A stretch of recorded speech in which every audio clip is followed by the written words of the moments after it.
টাকা যদি না পাই আমি এখান থেকে সিটাং যাওয়ার মতো কোনো সুযোগ নেই। কিস্তিওয়ালা সারাদিন বসে চলে গেছে।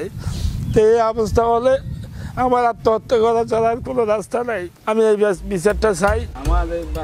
কোমরে টাকার বান্ডিল বেঁধে চট্টগ্রাম থেকে পাবনায় গরু কিনতে আসার ঘটনা এভাবেই বর্ণনা করেন গরুর ব্যবসায়ী মোহাম্মদ জাহাঙ্গীর। প্রতি সোমবারে গরু কেনার জন্য চট্টগ্রাম থেকে পাবনার অরণখোলা হাটে আসেন মোহাম্মদ জাহাঙ্গীর। আর নিয়মিত যাতায়াত করায় সুসম্পর্ক হয় শ্যামলী পরিবহন বাসের স্টাফদের সঙ্গে, তাই নিয়মিত এ বাসেই যাতায়াত করেন তিনি। দীর্ঘ এক যুগ চলার পথে এতদিন কোনো সমস্যা না হলেও হঠাৎ করেই গত 18 মার্চ পড়তে হয় বিপাকে। 18 লাখ টাকা কোমরে বেঁধে রাত 8টার সময় 8 নম্বর শ্যামলী পরিবহন বাসের টিকিট ক্রয় করেন গরুর ব্যবসায়ী মোহাম্মদ জাহাঙ্গীর ও তার সহকারী জসিমউদ্দিন।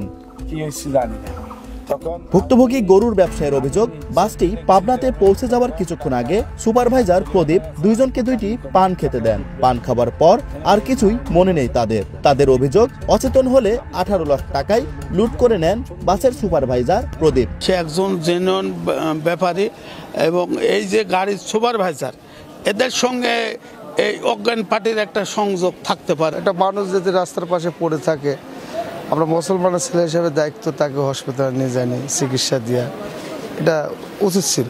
কোনো রুলস নাই যে কোনো যাত্রীকে ওরা কোনো কিছু পান বা চা কোনো কিছু খানোর এখতিয়ার নাই, ওদের মধ্যে নাই। সুপারভাইজারের মধ্যে কোনো চক্রান্ত থাকতে পারে, না হলে কেন উনি পান খাওয়ার কথা বলবে? সিসি ক্যামেরা দিলে পারে ভালো হয়, এবং যে লোকগুলি আসে বাসে সেই লোকগুলি সিটে কে কে আসলো না আসলো এই লোকগুলির তালিকা নিতে হবে তাদের।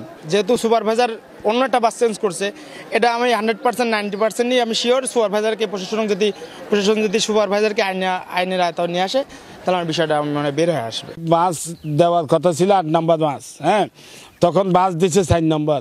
আমি ড্রাইভারকেও জিজ্ঞেস করলাম যে ড্রাইভার এটা তো 8 নম্বর বাস হওয়ার কথা, এটা 4 নম্বর কেন? হ্যাঁ, টিকিট পাইছে 8 নম্বর, গাড়ি 4 নম্বর। না ভাই, এটা নিয়ে কোনো সমস্যা হবে না। পান খাওয়াইছে, আর তখন থেকে জিমানি শুরু হয়েছে। আমি আর মোবাইল বন্ধ করি নাই, তখন এই অবস্থাতেই আমি ঘুমিয়ে পড়ছি, আমি জানি না আর কিছু। টাকা যদি না পাই আমি এখান থেকে সিটাং যাওয়ার মতো কোনো সুযোগ নেই। ওখানে আমার কজ্জদারওয়ালারা আর আমার এমনকি গতকালকেও আমার কাছে কিস্তিওয়ালা এসে সারাদিন বসে চলে গেছে। পান খাওয়ানোর বিষয় সহ সকল অভিযোগ অস্বীকার করেছেন বাসটির অভিযুক্ত সুপারভাইজার প্রদীপ।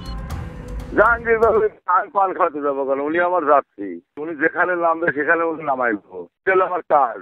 আর ভেতর থেকে যদি যাত্রী যদি আমার যদি কোনো কথা বলে যে ডাকে আমার এই চলবে আসেন কি ভালো করে, তখন আমি রাত্রে নাইটে গাড়ির মধ্যে যাবো। জাহাঙ্গীর বাবু পান খাইতে যাবো কেন? আমি আমার যাত্রীকে আমি পানি পর্যন্ত দেই না, তাহলে আমি জাহাঙ্গীর বাবুকে পান খাইতে যাবো কেন? উনি অভিযোগ করলে কি হবে? এ ঘটনায় পুলিশ সুপার বরাবর লিখিত অভিযোগ করেন ভুক্তভোগী, তবে বিষয়টি খতিয়ে দেখে ব্যবস্থা নেওয়ার আশ্বাস পুলিশের। আমরা প্রাইমারি দেখতেছি, দেখার পর দেখে আমরা এখানকার সুপারভাইজার যে ওই সংশ্লিষ্ট গাড়ির শ্যামলী পরিবহনের গাড়ির সুপারভাইজার এবং ম্যানেজারকে ডাকছিলাম, তাদের সাথে আমরা কথা বলেছি। এখন আমরা অন্যান্য কাজগুলো চালাচ্ছি এবং এটা যদি সততা পাই আমরা তদন্ত করে ব্যবস্থা নেব। চট্টগ্রাম থেকে প্রতি হাটে পাবনায় গরু কিনতে আসেন অন্তত 15 থেকে 20 জন ব্যাপারী। সবুজ মোল্লা, সময় সংবাদ, পাবনা।